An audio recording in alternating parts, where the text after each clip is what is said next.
Like, there's conversations that I'll have with him, and I'm like, no, I don't think that's gonna work. I think that's stupid, and whatever. And then he'll be like, here, think about this. And I'm like, okay, I see your point now. Like, it can work. I can see what you're talking about. But it takes someone challenging you, and that's ironing, sharpening iron.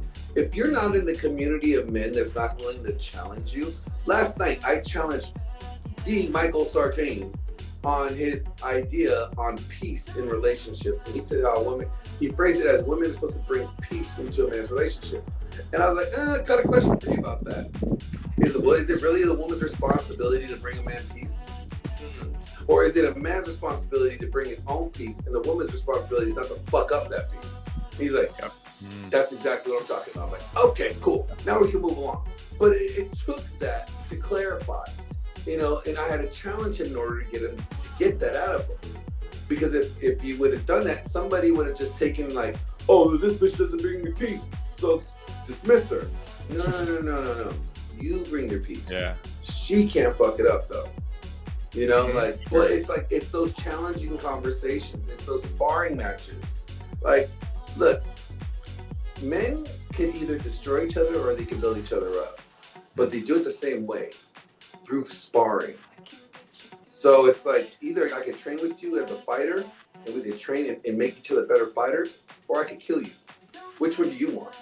And that's the way that's how men conquer the world. That we get together, we bet. Why do you think the story of the Spartan 300 was so monumental? 300 men took down like how many freaking, Philistines or whatever they were. Like Persians, whatever. they were still bad. I'm sure God didn't like them either.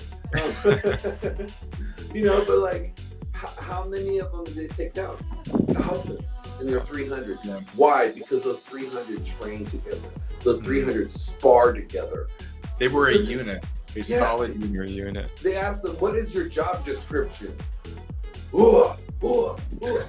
Because that's what they did together. They built each other up by attacking each other and challenging each other and made them stronger.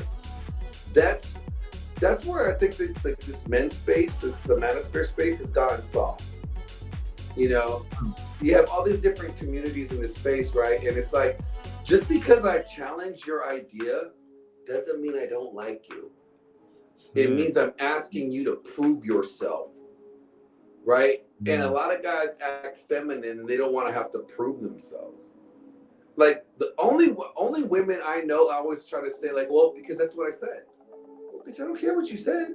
When I was on that debate with Not So Erudite, and she kept on trying to like throw up like stats, I'm like, where's your stats? Prove your stats. Let me see your stats. Well, I just said it. I don't care what you say. I don't know you. Just because I could say the sky's purple. That doesn't make the sky purple, bitch. Show me your... And she got real mad about that because I was challenging her as an authority figure. Men, on the other hand, we take that as a chance to be like, oh, you want me to prove myself? Hold my beer. Men need to be willing and wanting the opportunity to prove themselves. But today's men are so feminine that they get upset and offended if they have to prove themselves. A real good man space, a male-led space, it's about building real, true masculine men are going to challenge you. Not because they necessarily disagree with you, but because they want you to prove yourself. Prove what you believe. Are you standing 10 toes down? Or you have happy feet and you're about to jump all over the place.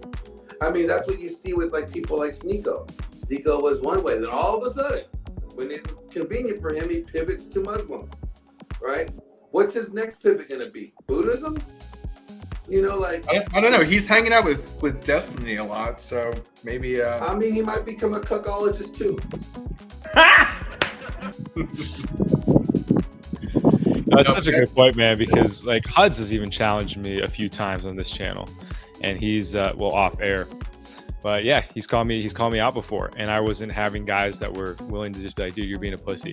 And because of that, I leveled up, and the results showed almost immediately, because I'm like, fuck, I don't want to be the guy that's just left behind on this. Like, I want to level up too and experience what you're experiencing, because it's not out of hate. It's out of like, I see your potential. It would be not good for me to not tell you the truth, because I know it's going to help you. A lot of folks, I think, grew up with especially in our generation, like Hudson and I, we were in the millennial coddled generation. So our parents would never tell us, maybe yours did, but mine never told me how it was. They would kind of, hold my hand and guide me through it. So this has definitely been a wake up for me too, an awakening of just being like, yo, if someone calls you out and calls you shit, it's not out of hate or malice or whatever. And I told this to Huds before, and I remember he had a problem with me probably in the beginning. He probably won't admit it, but I was really critical of him. Every time he said something, I fucking tore him apart. And it wasn't out of hate, but it was out of like, yo, I care enough, I give a fuck enough to fucking call you out. If I don't call you out, it's not because I think you're right, it's because I just don't care, give a shit about you. Like, I want to watch you kind of walk off the That was my biggest lesson. Let me just hop in there. That was my biggest lesson. If somebody isn't criticizing you or challenging you, then that means they don't care. And when Glenn told that to me, that was my true eureka moment.